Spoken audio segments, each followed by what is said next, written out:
అందరికీ నమస్కారం. ఈరోజు ఎపిసోడ్లో క్షయవ్యాధి, ట్యూబర్క్యులోసిస్, దీనికి ఆహార చికిత్స విధానం, ఎటువంటి ఆహారం తీసుకోవటం వలన క్షయవ్యాధి త్వరగా తగ్గటానికి లేదా క్షయవ్యాధికి వాడుతున్నటువంటి మందులు పవర్ని శరీరం తట్టుకునేట్లుగా శరీరాన్ని ఉంచటానికి సరిపోతుందో అనే విషయాన్ని క్షుణ్ణంగా తెలుసుకోవటానికి ప్రయత్నం చేద్దాం.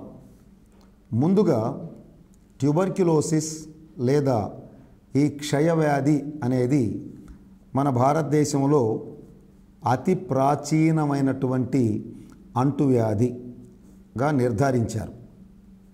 తరువాత ఈ టీబీ ప్రపంచం మొత్తం తిరిగేస్తే అత్యంత ప్రమాదకరమైన జబ్బులు ద్వారా మనుషులు ఎక్కువగా చనిపోతున్నటువంటి ఒక 10 జబ్బుల్ని మనం సూత్రీకరించినప్పుడు శాస్త్రజ్ఞులు టీబీ కూడా ఆ 10 జబ్బుల్లో ఒక జబ్బుగా ఉండింది. కనుక ఈ టీబీ వల్ల అనేకమైనటువంటి శారీరక సమస్యలు రావటం, అలాగే మనుషులు చనిపోవటం విపరీతంగా ఉండింది. ఇది చాలా తేలికగా ఇతరులకు అంటుకునేటువంటి లక్షణం కలిగినటువంటి వ్యాధి కనుక మనకి టీబీ శానిటోరియంస్ అనేటువంటివి కూడా పూర్వకాలం ఎస్టాబ్లిష్ చేసి ఎక్కడైతే పచ్చటి వాతావరణం ఉంటుందో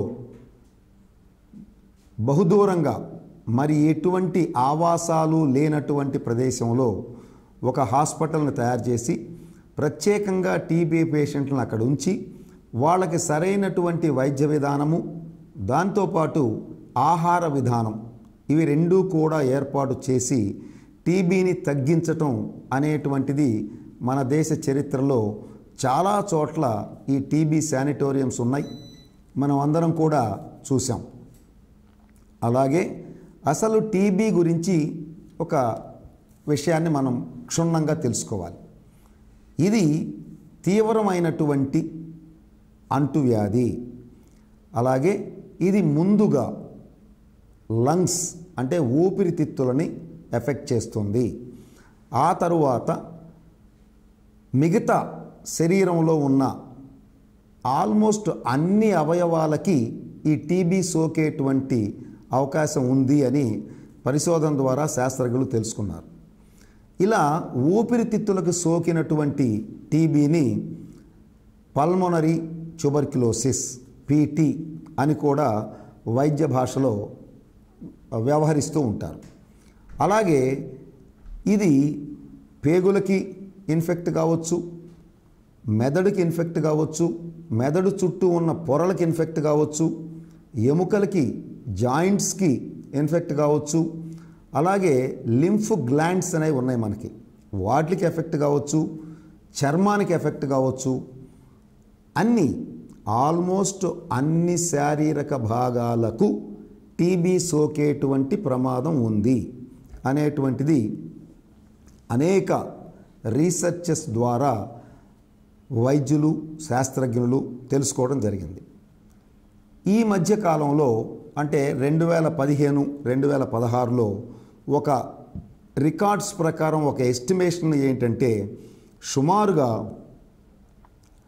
ఒక 4,80,000 కేసులు సంవత్సరానికి గవర్నమెంట్ నోటీసుకు వస్తున్నట్లుగా తెలిసింది. అంటే నోటీసుకు రాని కేసులు కూడా కొన్ని ఉండొచ్చు. అందువలన ఒక రఫ్ ఎస్టిమేషన్ కింద సుమారుగా 5 లక్షల మందికి ఈ వ్యాధి సోకుతుంది అనేటువంటి అంశం తెలుస్తోంది. అలాగే ఈ వ్యాధి వల్ల సుమారుగా 1.4 మిలియన్ల మంది చనిపోతూ ఉన్నట్టు కూడా మనకి తెలుస్తూ ఉంది.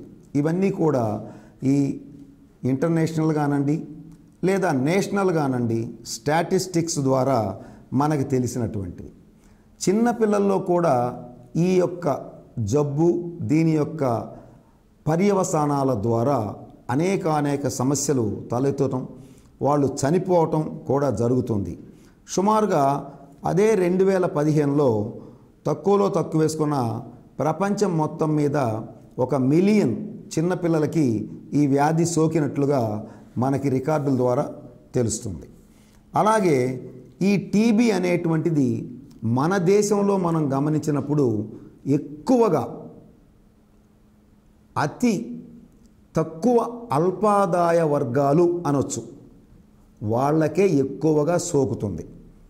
ఎవరైతే బీదరికంలో ఉంటారో వాళ్ళకి చాలా ఎక్కువగా సోకుతుంది. అందువలన వాళ్ళు సరైనటువంటి వైద్యం చేయించుకోలేక వాళ్ళ నుంచి చాలామందికి సోకటం ద్వారా ఇది ప్రబలుతోంది అనేటువంటిది ఒక సోషల్ రీసెర్చ్లో తెలిసినటువంటి అంశం.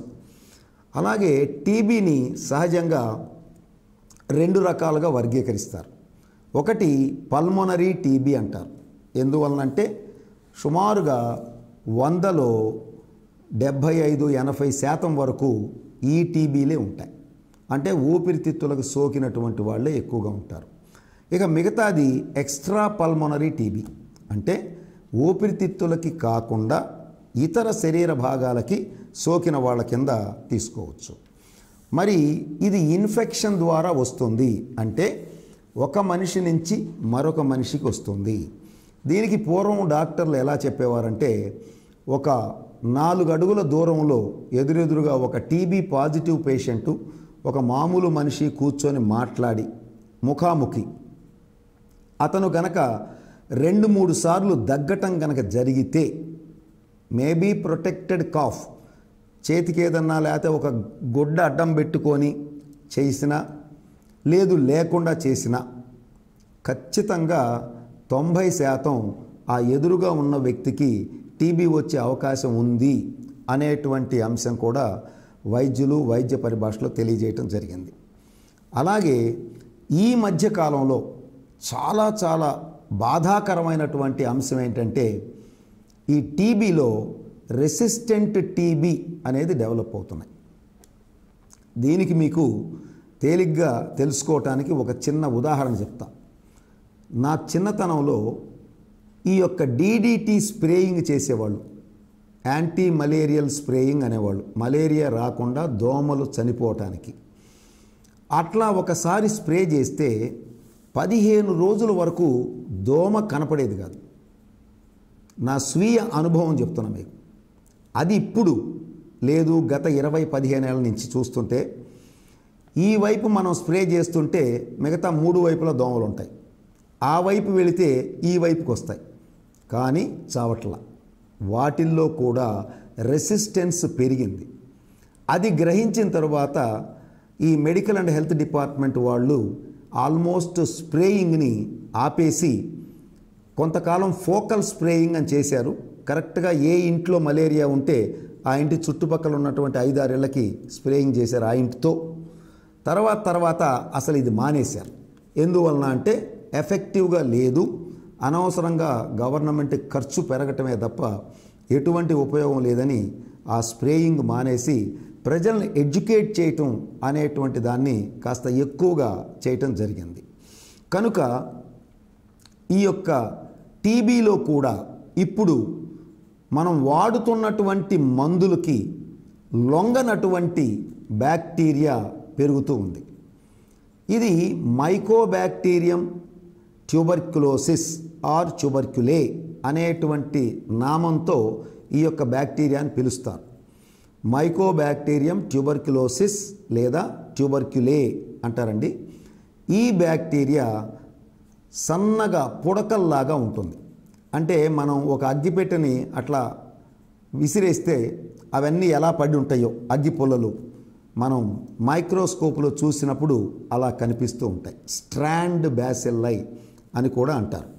కాబట్టి ఈ బ్యాసిల్లై ఎక్కువగా మన శరీరంలోకి ప్రవేశించి లేదా ప్రవేశించినటువంటి బ్యాసిల్లైని మన శరీరం చంపలేని స్థితిలో గనక ఉండి అది గనక తన సంతతిని పెంచుకొని, అంటే ఒక బ్యాక్టీరియం కొన్ని లక్షల బ్యాక్టీరియాగా వృద్ధి చెంది ఆ తరువాత మనకి ఈ టీబీకి సంబంధించినటువంటి లక్షణాలు మన శరీరం మీద కనిపిస్తూ ఉంటాయి. కనుక ఇటువంటి బ్యాసిల్లై మన శరీరంలోకి ప్రవేశించటానికి అనువైనటువంటి అవకాశం ఏంటి అంటే ఈ మధ్యకాలంలో ఇది డ్రాప్లెట్ ఇన్ఫెక్షన్ ద్వారా కూడా వస్తుంది, అంటే గాలి ద్వారా కూడా వస్తుంది అనేటువంటి విషయాన్ని శాస్త్రజ్ఞులు తెలుసుకున్నారు. కనుక మరి కంట్రోల్ చేయటం అనేది అంత తేలికైనటువంటి అంశం కాదు. మన దగ్గర ట్యూబర్క్యులోసిస్ కంట్రోల్ ప్రోగ్రాం ఉన్నప్పటికీ గాలి ద్వారా వచ్చేటప్పుడు చాలా కష్టం. కనుక గాలిలో నీటి తుంపర్లు ఉంటాయి, వాటిని డ్రాప్లెట్స్ అంటారు. వాటిల్లో బ్యాక్టీరియా ఉండి పీల్చినప్పుడు మన శరీరంలోకి వస్తాయి. అటువంటి సోర్స్ ద్వారా కూడా వస్తాయి. మరి మానవుల నుంచి మానవులకే కాకుండా జంతువుల నుంచి కూడా మానవులకు వచ్చేటువంటి టీబీ కూడా ఉంది. ఇదే టీబీ ఎలాగంటే జంతువులకి టీబీ సోకి ఆ జంతువు నుంచి తీసినటువంటి పాలు, గేదె అనండి లేకపోతే ఆవు అనండి, ఆ పాలు తాగిన వాళ్ళకు కూడా ఈ యొక్క టీబీ వచ్చేటువంటి అవకాశం ఉంది. కాబట్టి హ్యూమన్ ట్యూబర్క్యులోసిస్ లేదా హ్యూమన్ సోర్స్ అనొచ్చు, మనిషి నుండి మనిషికి వస్తే, లేదా బొవైన్ సోర్స్ అంటే ఈ గేదెలు ఆవుల నుంచి లేదా మేకలు వగైరా నుంచి పాలు ద్వారా సోకినట్లయితే దాన్ని బొవైన్ సోర్స్ అంటారు, అంటే జంతువుల నుంచి మనకి వచ్చింది. కనుక ఇప్పుడు లేటెస్ట్గా ఉన్న సమస్య ఏంటంటే ఈ యొక్క డ్రాప్లెట్ ఇన్ఫెక్షన్ అడ్డుకోవటం కష్టం కాబట్టి ఈ డ్రాప్లెట్ ఇన్ఫెక్షన్స్ బయటికి రాకుండా టీబీ పాజిటివ్గా ఉన్నటువంటి అందరినీ వీలైనంత త్వరగా మన రికార్డులోకి ఎక్కించి అంటే కనుక్కొని వాళ్ళకి ట్రీట్మెంట్ కరెక్ట్గా ఇచ్చి వాళ్ళందరినీ నెగిటివ్ పేషెంట్లుగా మారిస్తే మంచిది అనేటువంటి విధానంలో మనకు ఒక ప్రోగ్రాం జరుగుతుంది. ఈ ట్యూబర్క్యులోసిస్ కంట్రోల్ చేయటం కోసం ఆల్మోస్ట్ 1954-55 లేకపోతే 56లోనే నేషనల్ ట్యూబర్క్యులోసిస్ కంట్రోల్ ప్రోగ్రామ్ అనేటువంటిది ఒకటి గవర్నమెంట్ ఆఫ్ ఇండియా వాళ్ళు స్థాపించారు. తద్వారా ప్రత్యేకంగా దానికి కొంతమంది స్టాఫ్ ఉన్నారు.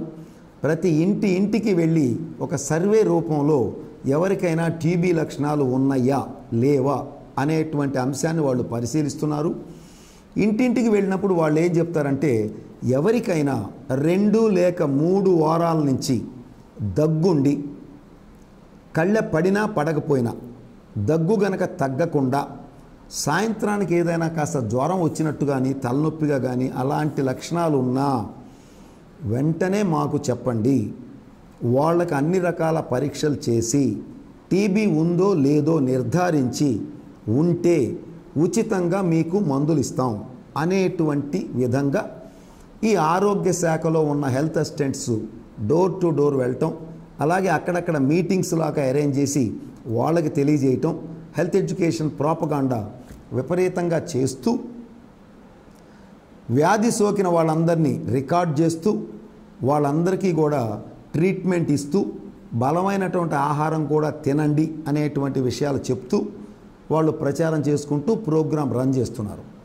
ఇప్పుడు తర్వాత కాలంలో ఇప్పుడు ఏం చేశారంటే రివైజ్డ్ టీబీ ప్రోగ్రామ్ అని పెట్టారు.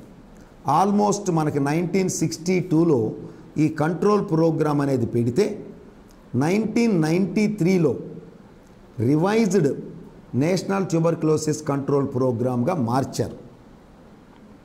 అలా మార్చిన తర్వాత ఏం చేశారంటే డాట్స్ అనేటువంటి విధానంలో చికిత్సని మొదలుపెట్టారు. అంటే డైరెక్ట్ అబ్జర్వేషన్, మొట్టమొదట ఆ ట్యాబ్లెట్స్ ఎన్ని రకాలు ఉన్నాయో ఏం వేసుకోవాలో వాళ్ళ సమక్షంలోనే వేయించి ప్రతిరోజు ఇలాగే వేసుకోండి, మీకు ఏమైనా ఎక్కడైనా ఇబ్బంది కలిగితే వెంటనే మీ దగ్గరలో ఉన్నటువంటి ప్రాథమిక ఆరోగ్య కేంద్రంలో మీరు రిపోర్ట్ చేస్తే మీ దగ్గరకు వచ్చి మీ ఇంటికి వచ్చి మీకున్న సమస్యలు తీర్చి మరలా మందులు తీసుకోవటానికి మేము సిద్ధంగా ఇస్తాము అనేటువంటి విషయాన్ని తెలియజేస్తూ ఉంటారు. అలాగే ఈ టీబీలో ఒక మంచి మార్పు ఎప్పుడు వచ్చిందంటే ట్రీట్మెంట్లో గతంలో ఇంజెక్షన్ల రూపంలో ముందు మందులు ఇచ్చేవాళ్ళు. అవి ఈరోజు ఈ చేతికి, రేపు ఈ చేతికి, ఎల్లుండి ఈ పిర్రకి, ఆ తర్వాత రోజు ఈ పిర్రకి, ఇలాగా 180 రోజులు ఇంజెక్షన్లు పొడిచేవాళ్ళు. స్ట్రెప్టోమైసిన్ అనేటువంటి మందుని 0.5 గ్రామ్ కానివ్వండి లేదా 1 గ్రామ్ కానివ్వండి, అలాగా ప్రతిరోజు ఇంజెక్షన్ ఇవ్వాలి, ప్రతిరోజు 4 రకాల మందులు వాడాలి అనేటువంటి స్థితిలో 1962 నుంచి ప్రోగ్రాం రన్ అయింది. కానీ సుమారుగా 1983 ఆ ప్రాంతాల్లోకి వచ్చేటప్పటికి మన అదృష్టం కొద్దీ భగవంతుడు రిఫామైసిన్ అనేటువంటి ఒక యాంటీబయాటిక్ మందుని ఇవ్వటం జరిగింది. శాస్త్రజ్ఞులు కనుక్కోవటం. ఇది ఎందుకు అంటే ఈ రిఫామైసిన్ వాడితే బ్యాక్టీరియా నిమిషాల్లో చచ్చిపోతుంది. అంతకుముందున్న మందులు డైరెక్ట్గా బ్యాక్టీరియాని చంపేటువంటి మందులు తక్కువగా ఉండేవి. కనుక దానివల్ల ఏమైందంటే నిర్వీర్యం చేస్తూ నిదానంగా తగ్గుతుంది, చచ్చిపోతాయి. అటువంటి స్థితి నుంచి ఇప్పుడు మందు వేయగానే తగ్గిపోయే విధంగా ఈ రిఫామైసిన్ వచ్చింది. ఇది ఒక భగవంతుడిచ్చిన గిఫ్ట్గా భావించి అక్కడి నుంచి MDRT మల్టీ డ్రగ్ ట్రీట్మెంట్ అనేటువంటిది మొదలుపెట్టారు. ఆ MDRTలో ఏమిటంటే 4 రకాల మందులు ఇస్తారండి. రిఫామైసిన్ మాత్రలు, INH మాత్రలు, ఐసోనెక్స్ అంటారు, పైరజెనమైడ్ మాత్రలు, అలాగే ఈథంబుటాల్ మాత్రలు. జస్ట్ మీకు తెలుస్తుందని 4 రకాలు ఇస్తున్నారని చెప్తున్నాను. ఇవి ఎలా ఇవ్వాలి, ఏ డోసేజ్లో ఇవ్వాలి, ఎట్లా అనేటువంటి విషయాలన్నీ కూడా వైద్యులను అడిగి మనం తెలుసుకొని తద్వారా మందులు వాడాల్సిందే. దీని తర్వాత కొత్తగా పుట్టిన పిల్లలకి BCG వ్యాక్సినేషన్ అనేది కూడా చేస్తున్నారు మన దగ్గర. వ్యాక్సినేషన్ ప్రోగ్రాంలో 1 ఇయర్ లోపు 9 మంత్స్ లోపు చేస్తారు. అది అలా చేయటం వలన 99% ఆ పిల్లవాడికి కానీ పాపకు కానీ జబ్బు రాకుండా మనం కాపాడవచ్చు అనేటువంటిది ప్రపంచ ఆరోగ్య సంస్థ ద్వారా తెలుసుకున్న తరువాత వాళ్ళు చెప్పినటువంటి విధానం ప్రకారం ఈ యొక్క BCG వ్యాక్సినేషన్ కూడా ఇస్తూనున్నారు. కనుక ఇది ఒక ట్యూబర్క్యులోసిస్ గురించి మనం తెలుసుకోవాల్సింది. మరి ఇప్పుడు లేటెస్ట్గా ఉన్నటువంటి సమస్య ఏంటి అంటే రివైజ్డ్ ప్రోగ్రామే కాకుండా మనకి ఈ మల్టీ డ్రగ్ రెసిస్టెంట్ నుంచి ఈ రెసిస్టెంట్ అనేది డెవలప్ అయింది. రెసిస్టెన్స్ అంటే మీరు వాడే మందులకి బ్యాక్టీరియా చావటం లేదు. ఎందుకని? ఆ బ్యాక్టీరియా ఈ మందులకి అలవాటు పడి తన శరీరంలో మార్పులు చేసుకొని ఈ మందు తన శరీరాన్ని చంపకుండా తయారైపోయింది. దానినే రెసిస్టెంట్ బ్యాక్టీరియా అంటారు. అంటే అన్ని మందులకి రెసిస్టెన్స్ వచ్చిందా, లేదు రిఫామైసిన్ ఒక్కదానికే వచ్చిందా అనేటువంటివన్నీ కూడా అనేక రకాల పరీక్షలు చేసిన తర్వాత వైద్యులు నిర్ధారిస్తారు. మనం ఓవరాల్గా తెలుసుకోవాల్సింది రెసిస్టెంట్ బ్యాక్టీరియా ఆర్ స్ట్రెయిన్స్ తయారైనవి కనుక మనము చాలా జాగ్రత్తగా వైద్యుల సలహా ప్రకారం తూచా తప్పకుండా మందులు వాడాలి. మందులతో పాటు ఆహారం తీసుకుంటూ శరీరం ఎక్కడ ఇబ్బంది పడకుండా జబ్బును తగ్గించుకోవాలి అనేటువంటి ఆలోచన విధానంలోకి ప్రజలు రావాలి. ఇవాళ మా హెల్త్ డిపార్ట్మెంట్లో ఎన్నో ప్రోగ్రామ్స్ రన్ అవుతున్నప్పటికీ ఎక్కడ సక్సెస్ కాలేనటువంటి పరిస్థితిని మేమందరం చూసాం డిపార్ట్మెంట్లో. కారణం ఏంటి అంటే ప్రజల పాత్ర లేదు ఉండవలసినంత. ఏమిటి అంటే ఇల్లిటరసీ అనండి, ఇగ్నోరెన్స్ అనండి, చదువు లేకపోవటం కానివ్వండి, తెలివి లేకపోవటం కానివ్వండి, ఈ కారణాల వల్ల ప్రజలు సరిగా స్పందించక, చెప్పినంత కాలం కరెక్ట్గా మందులు వేసుకోక, చెప్పిన విధంగా ఆహార నియమాలు పాటించకుండా ఉండటం వలన ఈ వ్యాధుల్ని కంట్రోల్ చేయలేనటువంటి స్థితిలోకి ప్రభుత్వం వెళ్ళటం జరుగుతుంది. కనుక ప్రజలందరికీ నేను మనవి చేస్తుంది ఏంటంటే దయచేసి ప్రతి ప్రోగ్రాంకి మీ ఇంటికి వచ్చిన హెల్త్ డిపార్ట్మెంట్ స్టాఫ్ని కూర్చోబెట్టి అన్ని వివరాలు అతని ద్వారా తెలుసుకొని వీలైనంత వరకు పాటిస్తూ మీ ఆరోగ్యాన్ని మీరు కాపాడుకోవటానికి ప్రయత్నం చేయవలసిందిగా నేను ప్రతి ఒక్కరిని పేరు పేరున కోరుకుంటూ ఉన్నాను.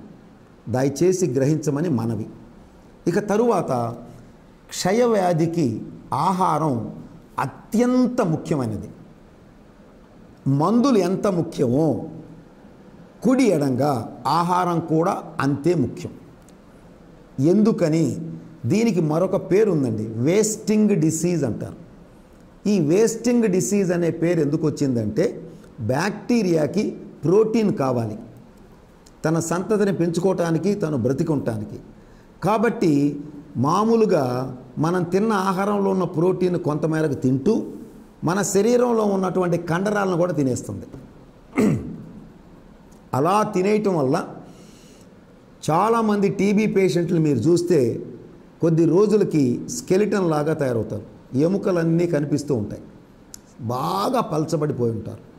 కారణం ఏంటంటే టీబీ బ్యాక్టీరియా ఆ కండరాలని తినేయటం ఒకటి, రెండు కావలసినంత ఆహారాన్ని వీళ్ళు తీసుకోపోవటం ఒకటి.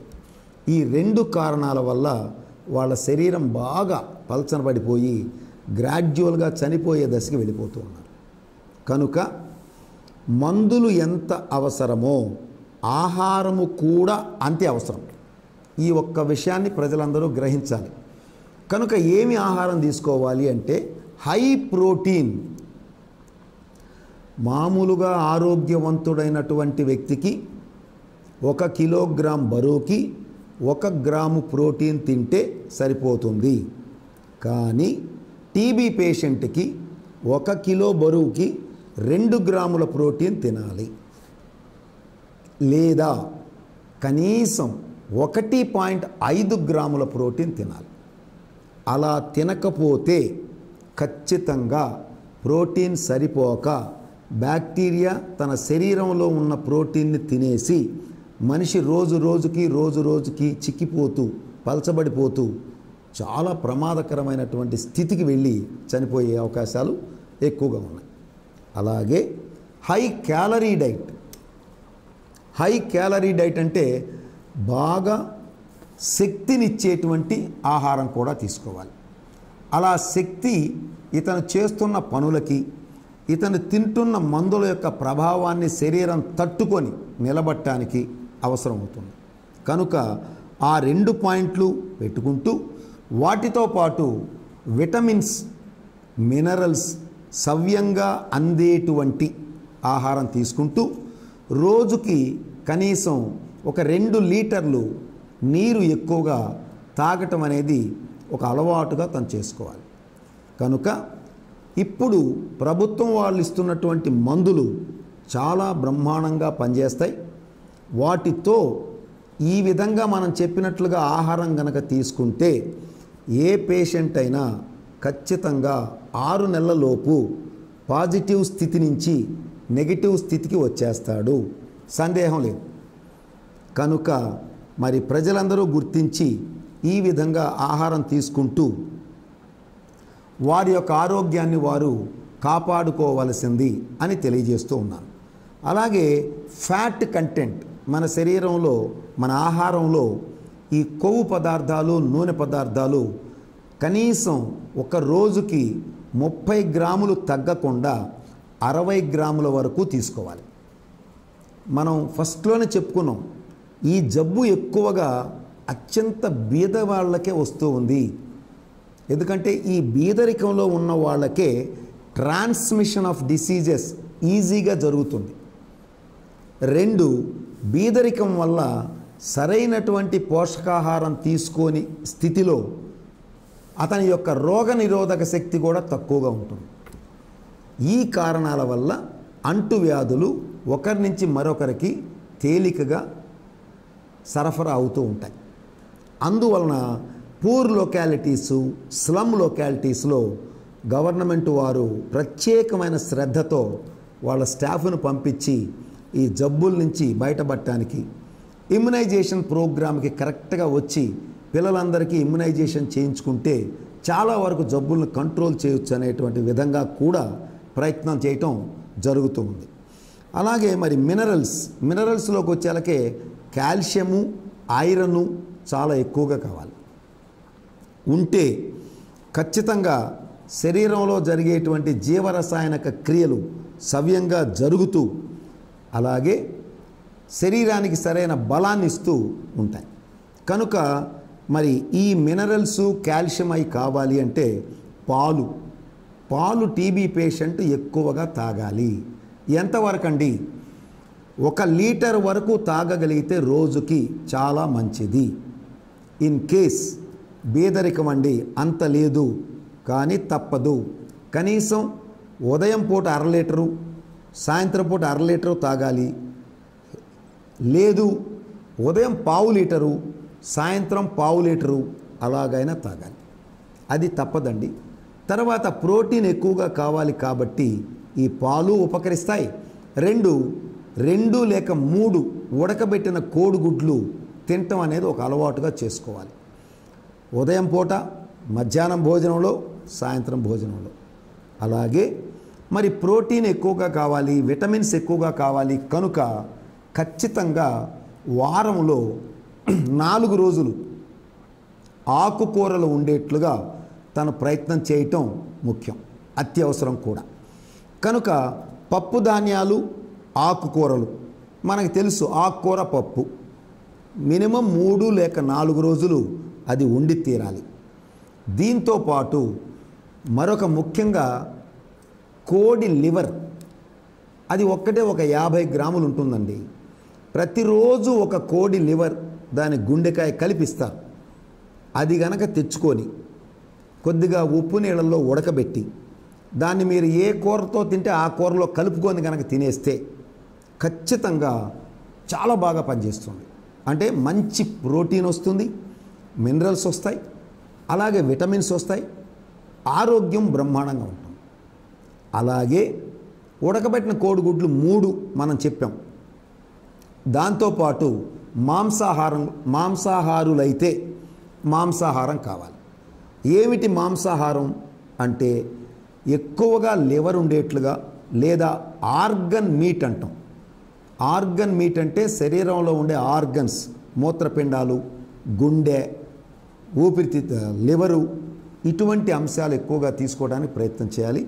లేదా బాగా తినగలిగిన వాళ్ళు రోజుకు 250 నుంచి 400 గ్రాముల వరకు మాంసాహారం భుజించవచ్చు.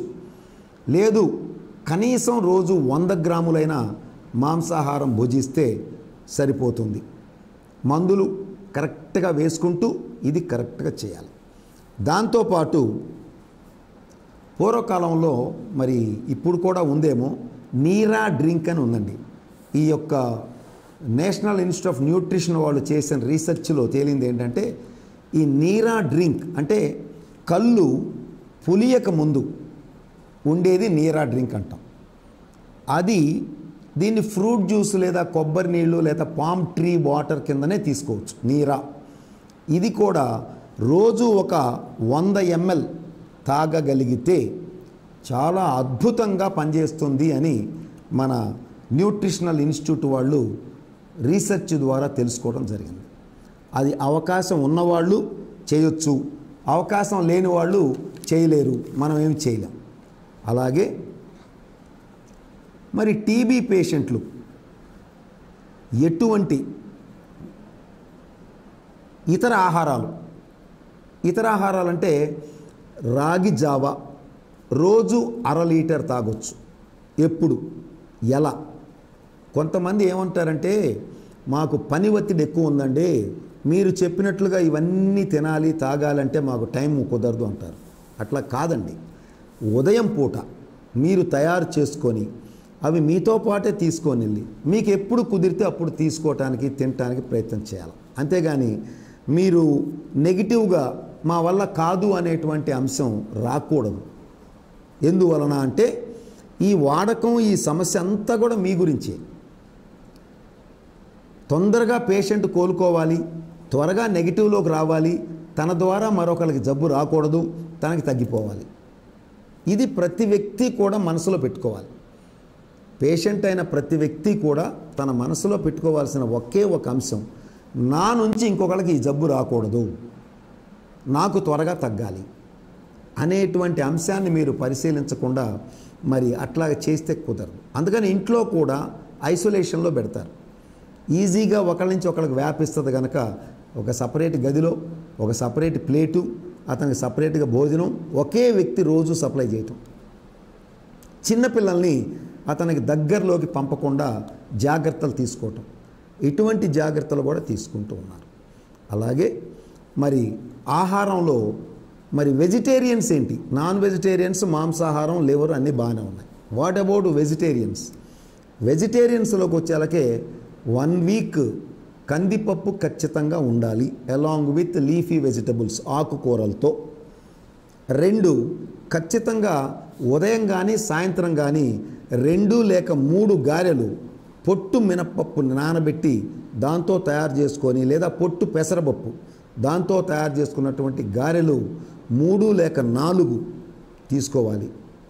అలాగే ఉదయం పూట కానీ సాయంత్రం పూట కానీ ఈ డ్రై ఫ్రూట్స్ కొద్దిగా, అంటే అవొక రెండు అట్లా ఒక 4-5 రకాలుగా తీసుకోవచ్చు. తర్వాత పాలు పుష్కలంగానే ఉన్నాయి మనకి అవైలబుల్గా, కాబట్టి వాళ్ళు పాలు తాగొచ్చు. దాని తర్వాత కూడా సోయా చిక్కుడు గింజలు. ఈ సోయా చిక్కుడు గింజలు అంటే ప్రపంచం మొత్తం మీద మీరు ఎటు నుంచి ఎటు తిరగేసినా అంతకంటే పవర్ఫుల్ ప్రోటీన్ ఇంకా దేంట్లో కూడా లేదు. కనుక ఒక రోజుకి 50 నుంచి 60 గ్రాములు సోయా చిక్కుడు గింజల్ని ఎలా చపాతీ చేసుకున్నాం, గోధుమ పిండిలో 3 వంతులు 1 వంతు సోయా చిక్కుడు గింజల పిండి కలపచ్చు. లేదు సోయా చిక్కుడు గింజలు బాగా నానబెట్టి ఒక రోజు రాత్రంతా తెల్లవారి బాగా ఉడకబెట్టి వాటిల్ని కూరల్లో అన్నంలో కలుపుకొని తినేయచ్చు. ఇలాగా ఎలా వీలైతే అలా ఒక 50 నుంచి 60 గ్రాములు కనుక తీసుకుంటే ప్రోటీన్ కంటెంట్ బాగా వస్తుంది అనేటువంటిది ఈ న్యూట్రిషన్ శాస్త్రజ్ఞులు తేల్చినటువంటి అంశము. తర్వాత అంత ప్రోటీన్ కానివ్వండి, అంత క్వాలిటీ ప్రోటీన్ కానివ్వండి ఇక ఏ ఆహారం, ఈవెన్ మాంసాహారంలో కూడా లేదు. కనుక ప్రతిరోజు 50 లేక 60 గ్రాములు సోయా చిక్కుడు గింజలు తీసుకోవటానికి ప్రయత్నం చేయాలి. అలాగే 2019వ సంవత్సరంలో సుమారుగా ప్రపంచంలో ఈ యొక్క చిన్నపిల్లల్లో 1.2 మిలియన్స్ టీబీ పేషెంట్స్గా అయ్యారు. అంటే వాళ్ళకి సోకింది వ్యాధి. కనుక ఇంత స్పీడ్గా పోతోంది. కనుక దీన్ని ఎలా కంట్రోల్ చేయాలి అంటే ప్రభుత్వం, వైద్యులు ట్రీట్మెంట్ పరంగా మంచి ట్రీట్మెంట్ ఉంది, ఇప్పుడు ఇబ్బందే లేదు. 2 ప్రజల పరంగానే ఉన్న లోపాలన్నీ ఉన్నాయి. ఎందుకని? వీళ్ళు తినవలసినంత ఆహారాన్ని తినవలసిన టైమ్స్లో తినకుండా వాళ్ళు ఏదో కారణాలు చెప్పటం కానివ్వండి, లేదా బీదరికం అనేటువంటి కారణం వల్ల కానివ్వండి ఇది జరుగుతోంది. ఇలా కాకుండా అంటే ఇలాగే సాగుతూ ఉంటే ఇంకొక 30 ఏళ్ళైనా టీబీ కంట్రోల్ కాదు. కనుక ఆరోగ్య శాఖ వాళ్ళు కానివ్వండి, ఇతర పెద్దవాళ్ళు కానివ్వండి, కాస్త సమాజంలో పెద్ద మనుషులుగా చలామణి అయ్యేవాళ్ళు కానివ్వండి, టీబీ గురించి ఈ బీదరికంగా ఉండే వాళ్ళందరి దగ్గర చెప్తూ కొన్ని జాగ్రత్తలు తెలియజేస్తూ కూడా ఉండాలి. అలాగే మరి ఆహారం ఎలా తీసుకోవాలి అంటే రోజుకి 6 సార్లుగా తీసుకోవచ్చు. ఎక్కువ ఆహారం కావాలి కనుక అనేది ఒకటి తెలియజేశారు. దాంట్లో ఉదయం బ్రెడ్ జాము ఇది ఒక విధానం, లేదా ఇడ్లీలతో పాటు మీరు జాము కూడా కొంత కలుపుకోవచ్చు, లేదా చక్కగా పల్లీల చట్నీ అంటే వేరుశనక్కాయ విత్తనాల చట్నీ అయితే అది ప్రోటీన్ బాగా ఉంటుంది, బలంగా ఉంటుంది. దాంతోపాటు ఈ సోయా చిక్కుడు గింజలు కూడా ఉడకబెట్టి కొద్దిగా కలిపేయచ్చు, అలాగా తీసుకోవచ్చు. దాంతోపాటు తేనె కూడా తీసుకోవచ్చు. తేనె కూడా 2 లేక 3 చెంచాలు తీసుకుంటే చాలా మంచిది. ఒక ఫ్రూట్, ఒక బనానా ప్రతిరోజు టీబీ పేషెంటు 2 లేక 3 బనానా తినటం అవసరం. ఇది తక్కువ ఖరీదులో వస్తుంది. దాంతోపాటు యాపిల్ తినొచ్చు, ఇంకా ఫ్రూట్ జ్యూసెస్ 2-3 డోసుల్లో తాగొచ్చు. అలాగే ఇప్పుడు సీజనల్గా వచ్చేటువంటివి తీసుకోవచ్చు. మరి జామకాయలు చౌకగా ఉంటాయి కాబట్టి బీదవాళ్ళు రోజు 2-3 జామకాయలు తీసుకోవచ్చు. అలాగే పచ్చి కొబ్బరి, బెల్లం ఇది కూడా తినొచ్చు. పూర్వకాలంలో ఉండేదండి ఇళ్లల్లో, ఇది ఒక ఆచారంగా ఉండేది. అంత కొబ్బరి తీసుకొని అంత బెల్లపు గడ్డ తీసుకొని 2 కలుపుకొని తినేవాళ్ళు శుభ్రంగా. ఇప్పుడు అది లేదు.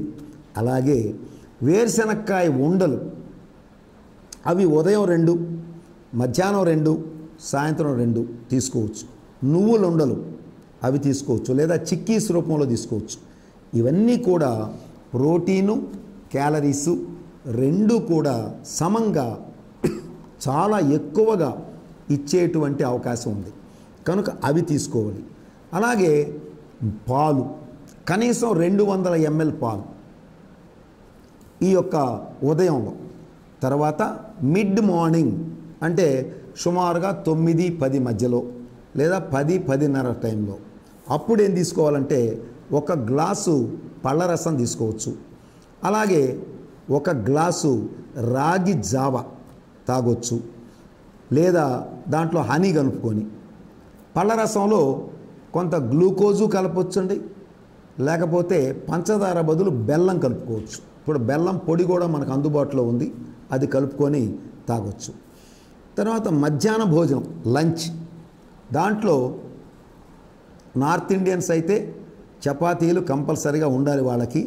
మన సౌత్ ఇండియాలోకి వచ్చేటప్పటికి అవి అవసరం లేదు కనుక రైస్, ఈ రైస్లో కూడా కాస్త ముడి బియ్యం తినటం అనేది ఒక అలవాటుగా చేసుకుంటే అది బాగుంటుంది.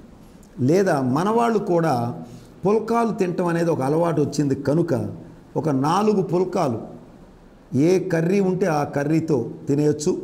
తర్వాత 1 కప్పు రైసు, ఈ రైస్తో ఈ కూరలు కొద్దిగా కలుపుకున్నా, లేదా పెరుగు 1 కప్పు పెరుగుతో వాళ్ళు భోజనం చేసేయచ్చు. వాళ్ళ భోజనంలో ఖచ్చితంగా పుల్కాలు ఉండాలి, రైస్ ఉండాలి, రైస్లో పప్పు ఉండాలి, లేదా నాన్ వెజిటేరియన్ ఉండాలి, లేదా బాయిల్డ్ ఎగ్ కంపల్సరీ ఉండాలి. తర్వాత 1 కప్పు పెరుగు ఉండాలి. వీటితో మధ్యాహ్న భోజనం చేయొచ్చు.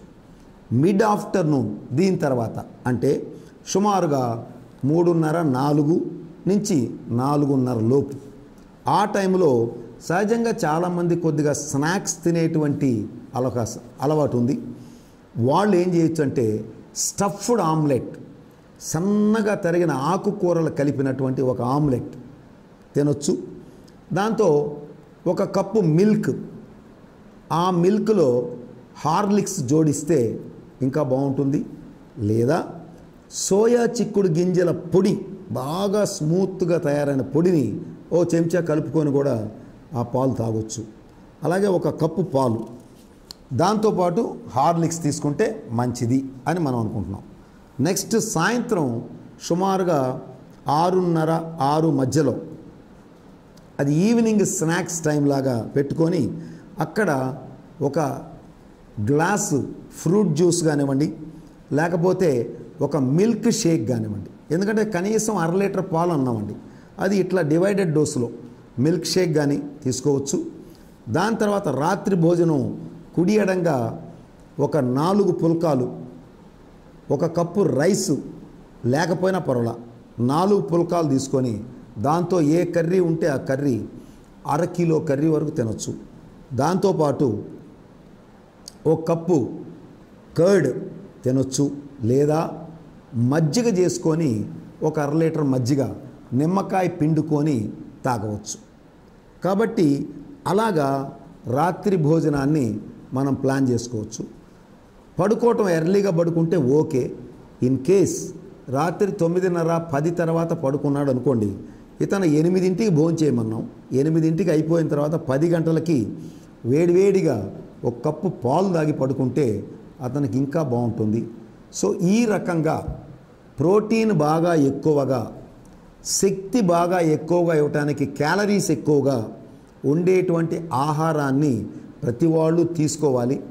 ఇలాగ తీసుకుని తన మనసులో తనకు ఉండాలి, ఈ మాత్రం ఆహారం తినకపోతే నేను వేసే మందుల పవర్కి నా శరీరం తట్టుకోలేదు. 1, 2 ఈ ఆహారం తింటేనే నాలో ఉన్న టీబీ బ్యాక్టీరియా నా శరీరాన్ని జోలికి రాకుండా ఉంటాయి, వచ్చినా అవి మరలా రెక్యూప్ అవుతూ ఉంటుంది అనేటువంటి అంశాన్ని మనసులో పెట్టుకొని ఇంకా ఏమైనా డౌట్లు ఉంటే మీ యొక్క డాక్టర్ గారి సలహా కానివ్వండి, లేదు ఎవరైనా డైటీషియన్ సలహా కానివ్వండి తీసుకొని మీరు చక్కగా వాడుకోవచ్చు. మరి టీబీ పేషెంట్లు ఏమి చేయకూడదు, ఏవి వదిలేయాలి అంటే టీబీ జబ్బు పెరగటానికి అనుకూలమైనటువంటి అంశాలు ఏమైనా ఉంటే వాటిని వదిలేయాలి. అవి ఏంటి అంటే ఎట్టి పరిస్థితుల్లో స్మోకింగ్ అలవాటు ఉంటే మానేయాలి. స్మోకింగ్ అబ్రప్ట్గా మానేయటమే, ఇంకా దాంట్లో రెండో మాట లేదు, మానేయాలి. 2 ఆల్కహాలిక్ డ్రింక్స్ మానేయాలి. తాగుడు అలవాటు ఉంటే అది ఖచ్చితంగా మానుకోవాలి. 3 వీలైనంత వరకు కాఫీ టీలు తగ్గించాలి. వీలైనంత వరకు. బాగా అలవాటు ఉందండి మేము కాస్త ఇబ్బంది పడతాము అనుకునే వాళ్ళు, ఎడిక్ట్ అయిన వాళ్ళు మార్నింగ్ 1 కప్పు ఈవినింగ్ 1 కప్పు అది కూడా టీ తీసుకుంటే మంచిది. ఇంకా బెస్ట్ అయితే గ్రీన్ టీ ఇంకా మంచిది అనేటువంటి న్యూట్రిషన్ శాస్త్రజ్ఞులు చెప్తున్నటువంటి అంశం. కాబట్టి అది తీసుకోవచ్చు. అలాగే రిఫైన్డ్ ఫుడ్స్ వీలైనంత వరకు మానేయాలి. ఏమిటి రిఫైన్డ్ ఫుడ్స్? బాగా పాలిష్ పట్టినటువంటి రైస్ తినకూడదు, మైదా పిండి తినకూడదు, షుగర్ తినకూడదు, పంచదార తినకూడదు. అందుకే చెప్పాను మీకు బెల్లం పొడి ఉంది తీసుకోండి, లేదా బెల్లం పొడి చేసుకొని తీసుకోండి, దేంట్లో అయినా వేసుకోవచ్చు, బ్రహ్మాండంగా ఉంటుంది. పంచదారని అవాయిడ్. అస్సలు సామాన్య ప్రజలు కూడా పంచదారను మర్చిపోండి అని చెప్తున్నారు శాస్త్రజ్ఞులు. సామాన్య ప్రజలు కూడా మైదా మర్చిపోండి, వైట్ హైలీ పాలిష్డ్ రైస్ మర్చిపోండి. ఇవి కాబట్టి టీబీ వాళ్ళు కూడా ధూమపానం లేదా సిగరెట్లు బీడీలు వగైరా తాగటం మానేయాలి. ఆల్కహాల్ మందు తాగటం అనేది మానేయాలి. Coffee tea morning 1 evening 1 restriction, లేదా only green tea best morning evening. Next 4 refined foods అయినటువంటి మైదా, తెల్లటి బియ్యం, అలాగే పంచదార, ఈ 3 మానేయాలండి. ఈ 4 100% రెస్ట్రిక్షన్ అండి, ఖచ్చితంగా పాటించి తీరవలసిందే. మీకు త్వరగా టీబీ తగ్గి మీరు మరలా ఆరోగ్యవంతులై ఆనందంగా జీవితం గడపాలి అంటే ఈ 4 సూత్రాలు ఖచ్చితంగా పాటిస్తూ మంచి భోజనం, మంచి ప్రోటీన్లు, మళ్ళీ మంచి శక్తినిచ్చేటువంటి భోజనం తింటూ వైద్యులు సూచించిన ప్రకారం ఏ మందులు ఎప్పుడు ఎలా వేసుకోవాలో అలాగే వేసుకుంటే ఖచ్చితంగా ఎంత పాజిటివ్ కేసు అయినా 6 నెలల కల్లా నెగిటివ్ కేసుగా అవుతుంది అనేటువంటిది మరి వైద్యులు సూచిస్తున్నారు, న్యూట్రిషనిస్టులు సూచిస్తున్నారు, ఇంకా న్యాచురోపతిస్టులు సూచిస్తున్నారు. కాబట్టి ప్రజలందరూ ఈ విషయాలు గ్రహించి ఖచ్చితంగా మీకేమైనా ఉంటే కామెంట్ రూపంలో మాకు తెలియజేసి పాటించి అందరూ కూడా టీబీ రహిత ఆంధ్రప్రదేశ్గా చేయటానికి మన వంతు కృషి మనం చేస్తూ మనం ఆరోగ్యంగా ఉండి మన రాష్ట్రాన్ని ఆరోగ్యంగా ఉంచుకుందాం అనేటువంటి స్లోగన్ అందరూ అనుకోమని మనవి చేస్తూ నమస్తే.